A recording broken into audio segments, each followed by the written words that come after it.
Hello, I'm Dr. Lisa Belisle, and you are listening to or watching Radio Maine. Today I have with me in the studio one of the co-owners, along with his wife Heather, of Casco Bay Frames and Gallery, Tony Cox. Thanks for coming in today. Thanks, Lisa. I'm excited. So you and I are fellow Mainers. You grew up in Topsom. I am, yeah. And you went away and came back. Exactly. And it was one of those things where I left for a few years and I just really missed the state and the seasons and the history of Maine, and came back about 5 years later. So back in about 95. And you were out in Wyoming for a little bit? Yeah, I decided to follow my dream to be a ski bum, and went out for a year and stayed for 5 and taught skiing and coaching and landscaping, and then I came back. You're still pretty outdoorsy, aren't you? I really do enjoy the state and getting outside and skiing, hiking, canoeing. We live not too far from the Kennebec River in Bodenham, so we get to do a lot of outdoor things and bring the kids out. So you have two daughters, correct? 2 daughters, correct. And they're 19 and 20-ish? 18 and 20. 18, One's okay. a senior at Mount Ararat High School in Topsom, where I spent part of my time at school, and then the other one is a sophomore at Bowdoin College. Well, thank you for sending her to my alma mater, because of course I'm a huge fan, fellow polar bear. Wonderful. I'm sure she's getting a great education there and also at Mount Ararat. She really loves it. It's great to have her at home, and during the COVID, she was only 30 minutes away, so it was nice to have her there, and she really loves it. It's a great community. Yeah, absolutely. So I practice up in the Topsom area and also a little bit, so Brunswick, which is funny because Brunswick and Topsom, very different. Very different. Yeah. It's kind of like living here in Yarmouth, and people will say, so did you go to Falmouth High School? And I'll say, no, Falmouth and Yarmouth are very different, even though to the outsider, they're pretty close to the same. Brunswick's a great spot. I think they've done some really nice things lately with the restaurants, art galleries. It's just a beautiful community. And then Topsom is a little more working class and just a quick jaunt over the river. But I really enjoyed growing up there, and we actually, after we got back, we lived there for a while, renovated some homes in the Topsom area. It's really changed a lot, hasn't it? It really has, yeah. And I think it's a great spot for young families and people you can commute to Portland, up to Augusta. Nice. Yeah, that was what I found when I was in Brunswick. It was a lot of Brunswick patients, but when I was in Topsom, it was people all up and down I-95 because it was very close. They could get to Augusta, they could go to Portland. So it ended up being really a nice mix of people, actually in both practices. It really is. So your gallery and frame shop is in Portland, though. Correct. So we bought the shop about 18 years ago from Heather's parents, Mike and Georgia. So they were looking for a reason to move back to Maine to be close to their kids, and had owned some small businesses and decided to buy the picture frame shop with no art experience, and did a lot of great upgrades, computerized it, did some facility upgrades to computers, things like that. When Heather and I were about to have our second child in 2003, they were going to sell it after about 5 years and approached us. And we thought, with my art and human resources background and her practicality, and it was a great opportunity. It allowed her to stay home with the kids, me to work in Portland. And it's about a 35-minute drive from work, which gives me, home is about a 35-minute drive from work, which gives me a little time to unwind and listen to the radio. And so it's worked out really well for us. So tell me about the combination of an undergraduate degree in psychology, work in human resources, but also a studio art background at Skidmore. So tell me about that fascinating combination of things that has made up your skill set. Well, for a while, I was at L.L. Bean in Human Resources, which loved the company, loved the people. It was really inspiring talking to people. I was in a seasonal hiring position. So having those skills, bringing that into the picture frame shop, along with the hands-on, we do some light carpentry where we're building the frames and cutting the frames, and my wife and I had done some home renovation, sort of flipping houses up in the Mid-Coast area.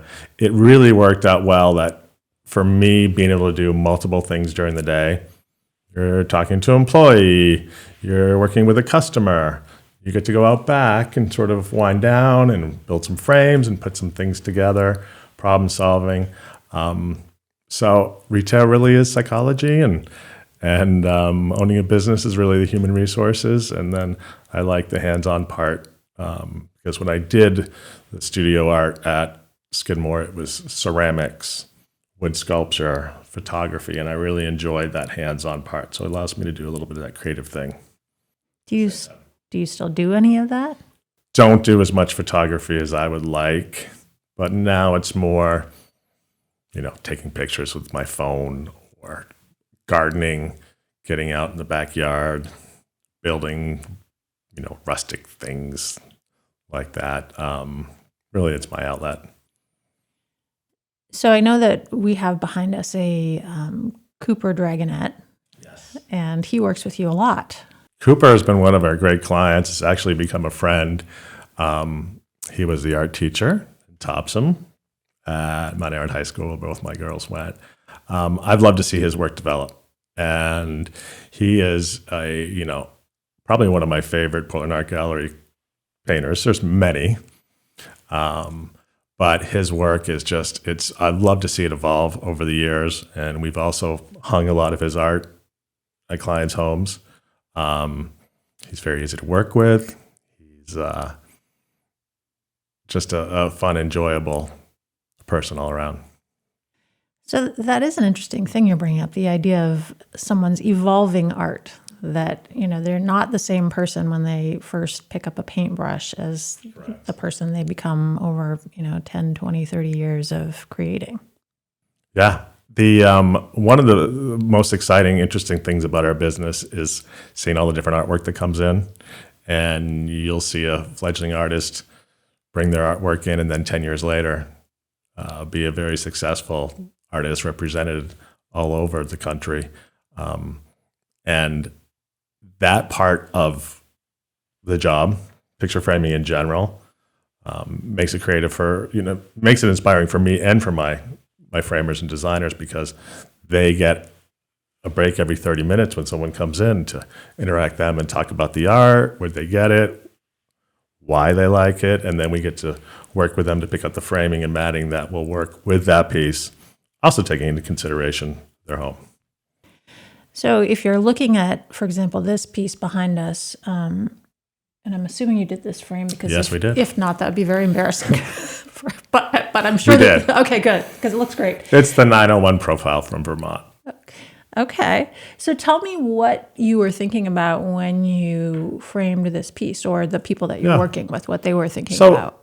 For Cooper, it's really just giving it a nice, clean look, such as this piece here, and not taking away from the art.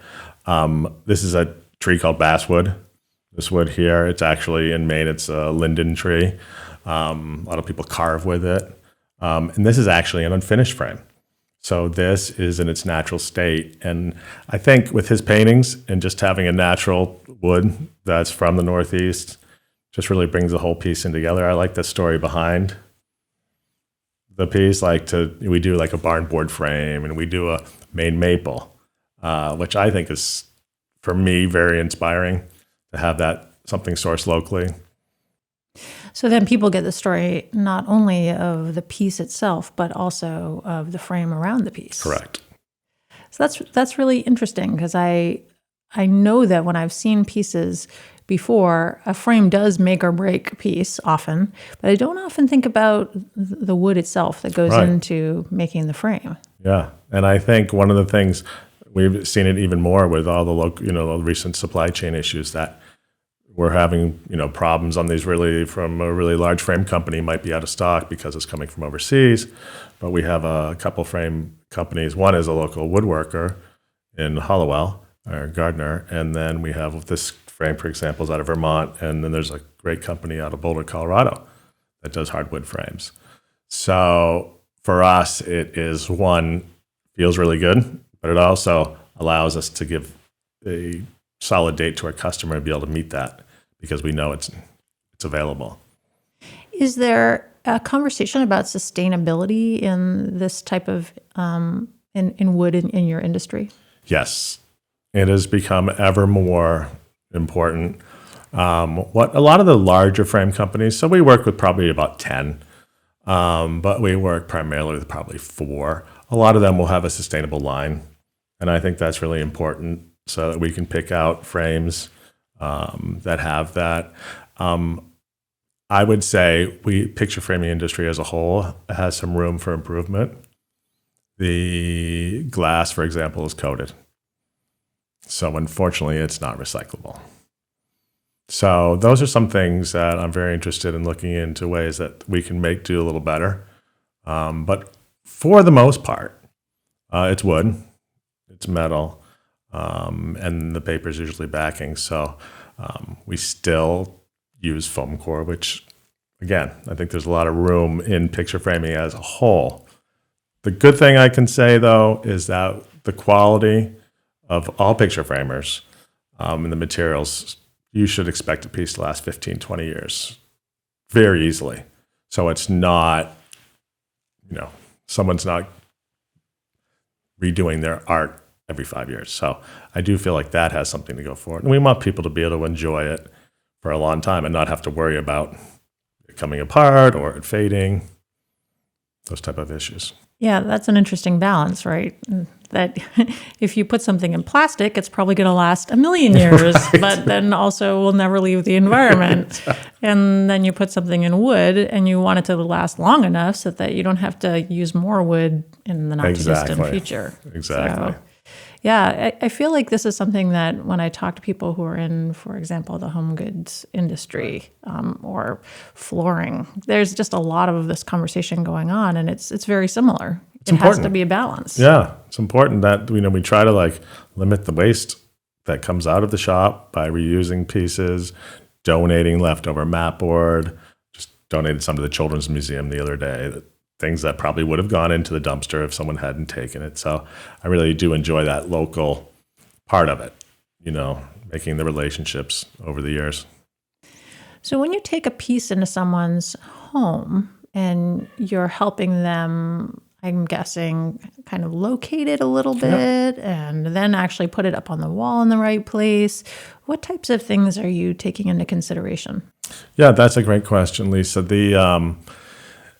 We do probably, I would say, 3 to 4 home visits per week, which will be bringing art from either that we framed or art from the Portland Art Gallery, or just come into their home and hang art because they've moved up here. What we're considering is, height. Is this wall big enough for this piece? So we'll work with the customer, go back and forth. Do you like it here or should we try it here? So a lot of that, back and forth with the client. And then obviously the technical part, we have the correct hardware. Is it going to stay on the wall?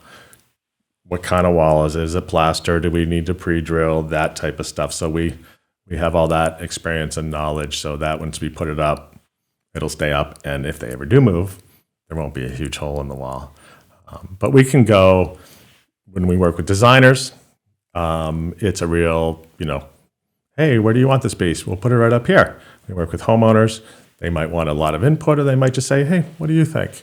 And we can offer as much advice or as little advice as they like. I really enjoy that part of the job.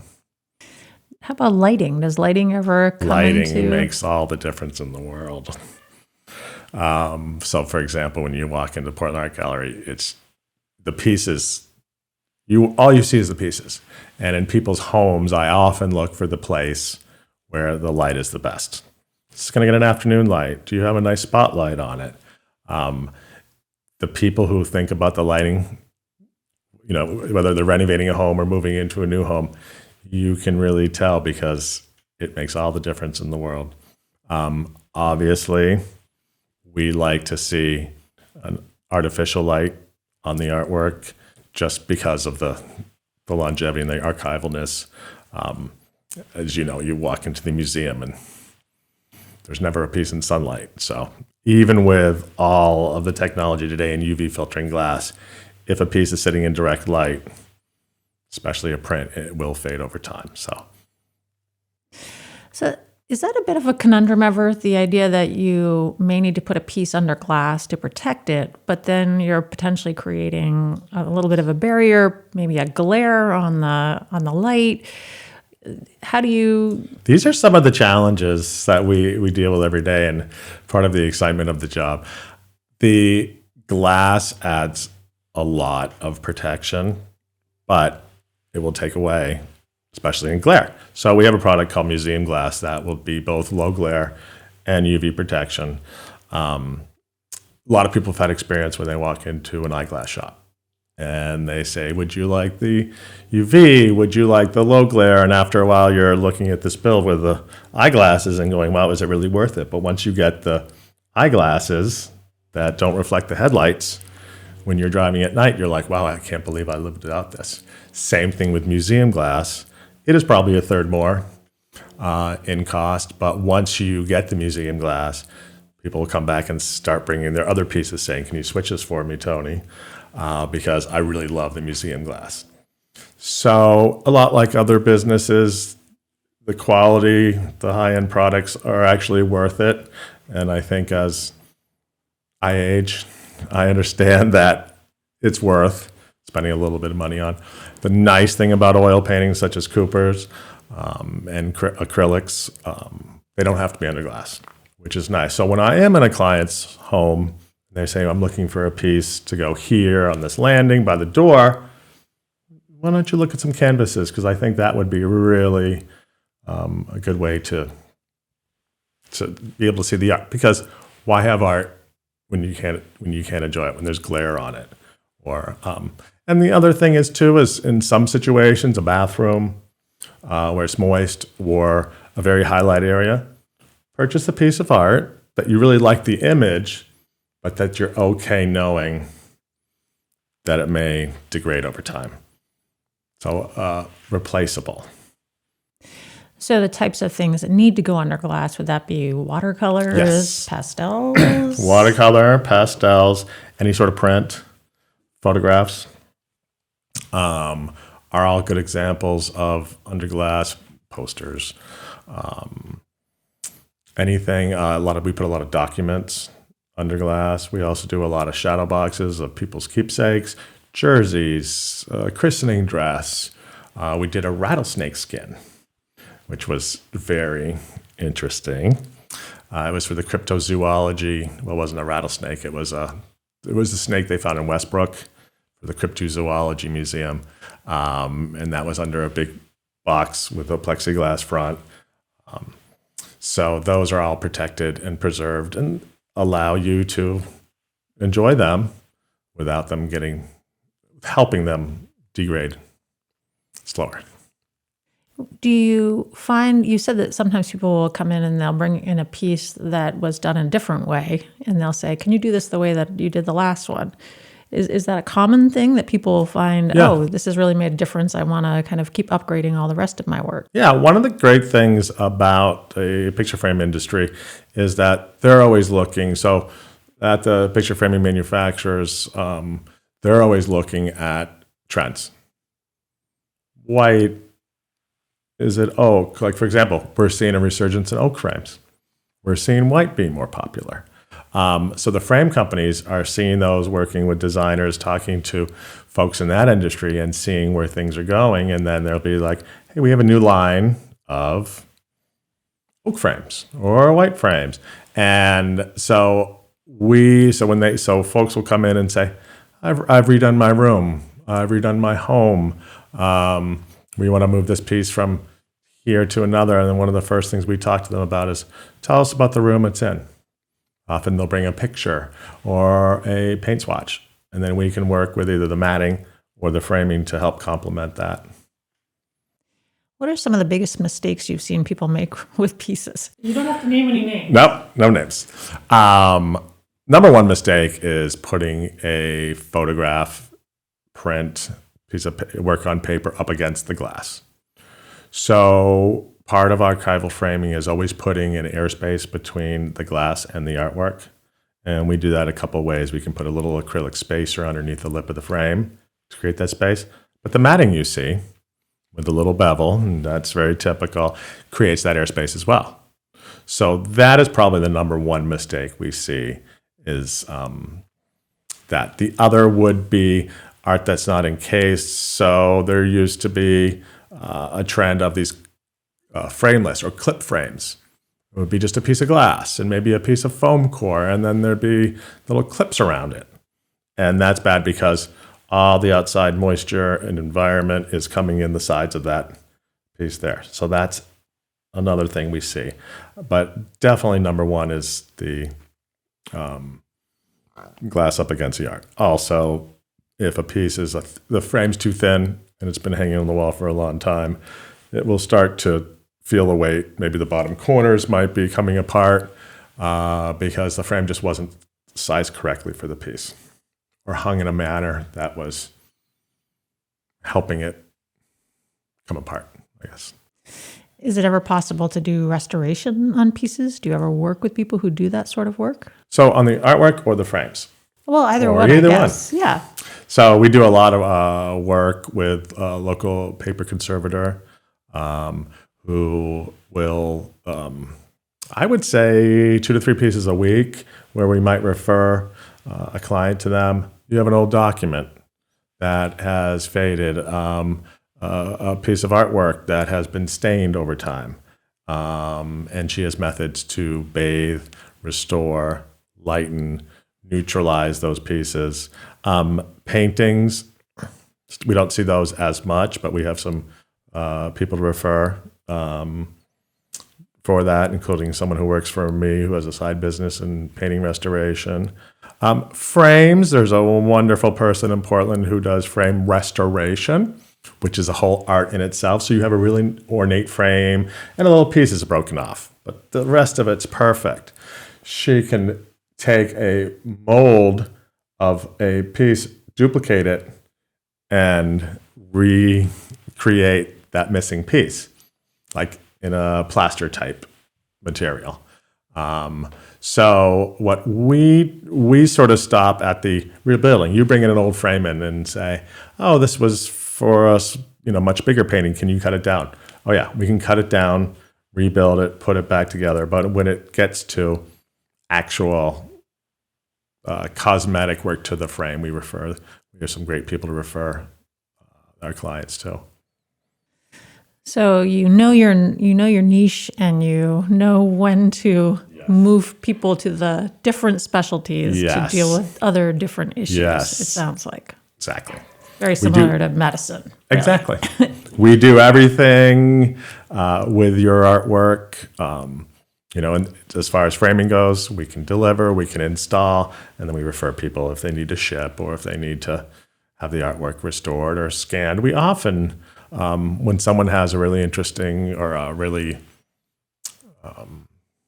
photograph that's really meaningful, one of the suggestions I often use is, why don't you get it scanned?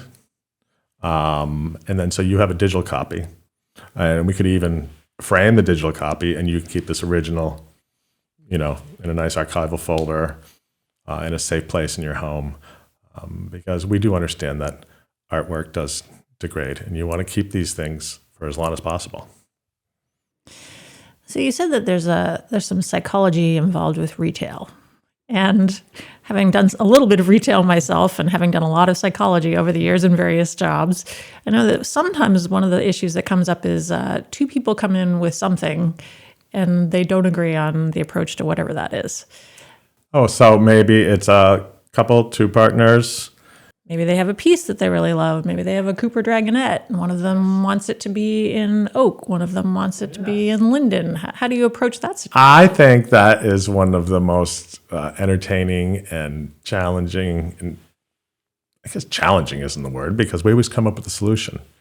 So a lot of communication, a lot of asking questions about, what do you think? What do you think? And trying to read the client in where they are going and trying to direct them into something that you feel will work for both of them.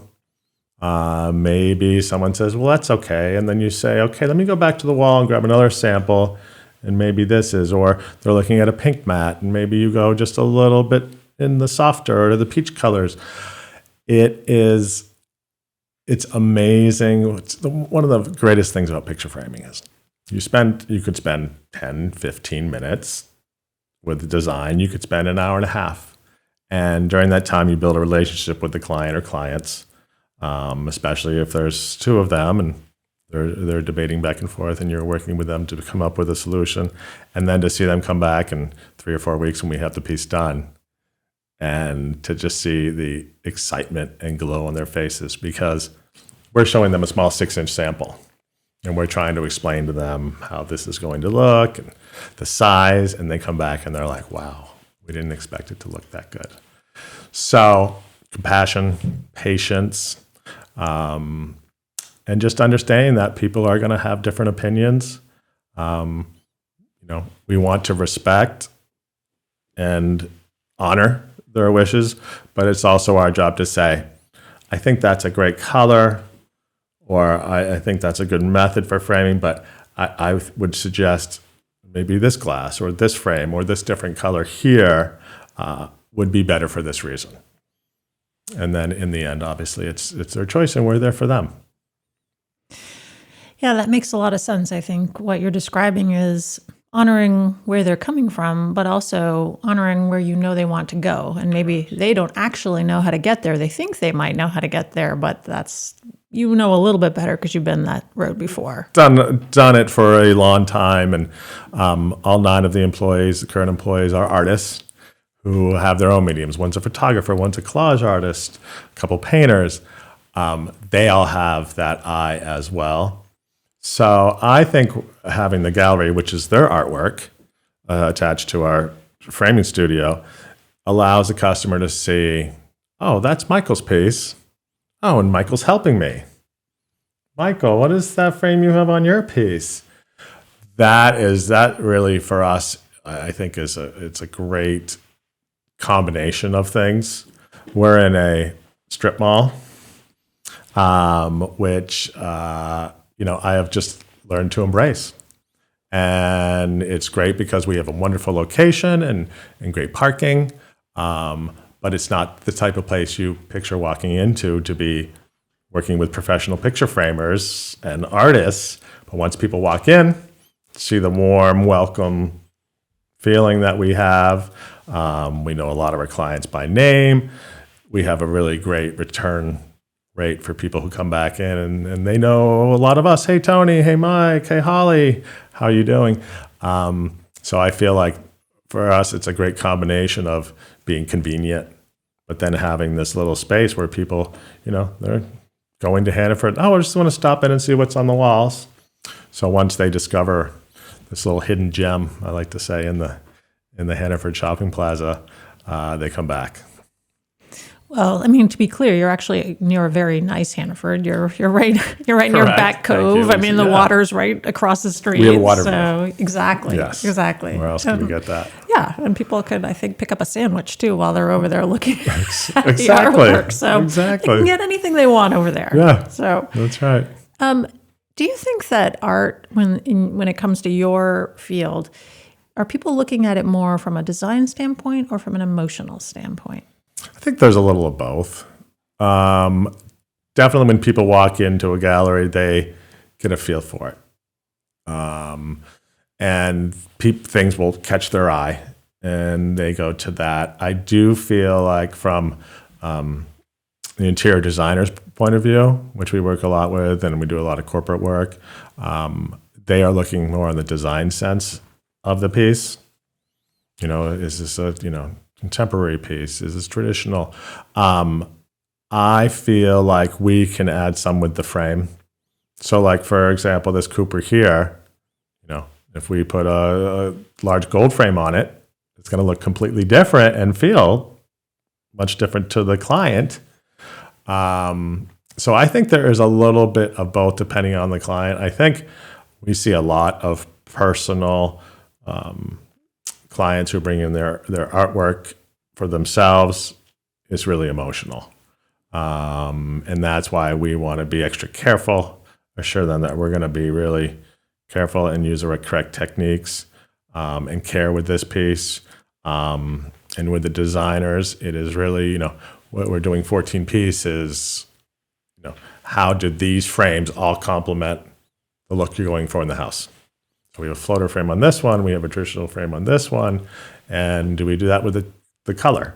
Do we do that with the texture of the frame? So we can add that part to it, to add some of the design part.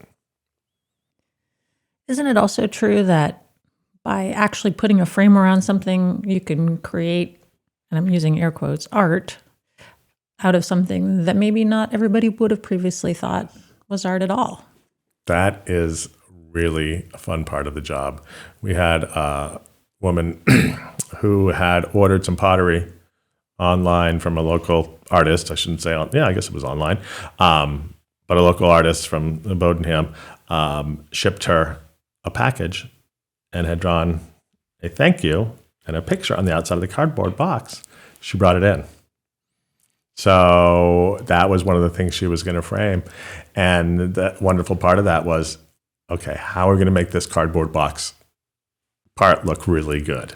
We had a pizza box the other day.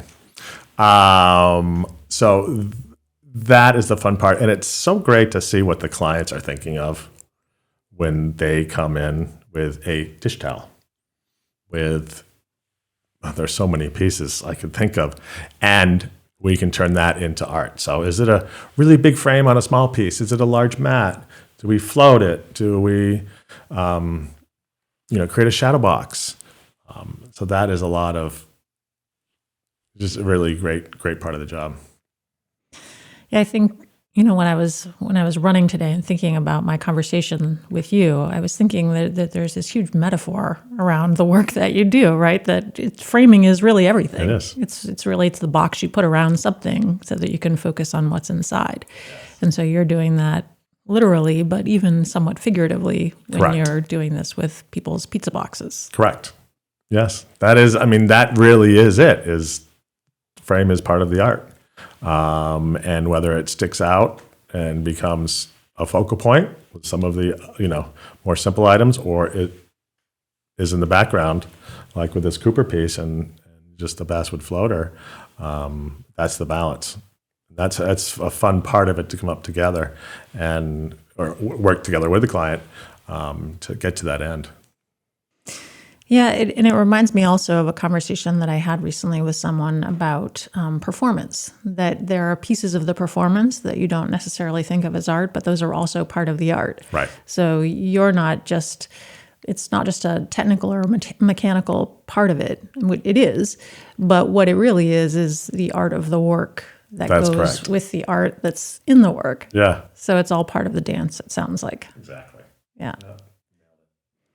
Well, on that note, I'm going to encourage people to go visit you over at Casco Bay Frames and Gallery. Thank you. You and your wife, Heather.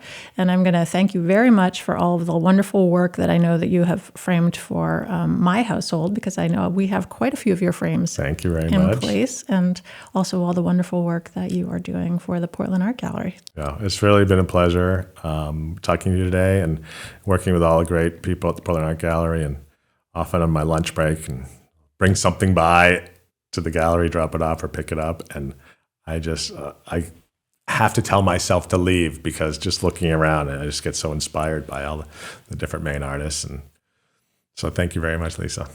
Thank you.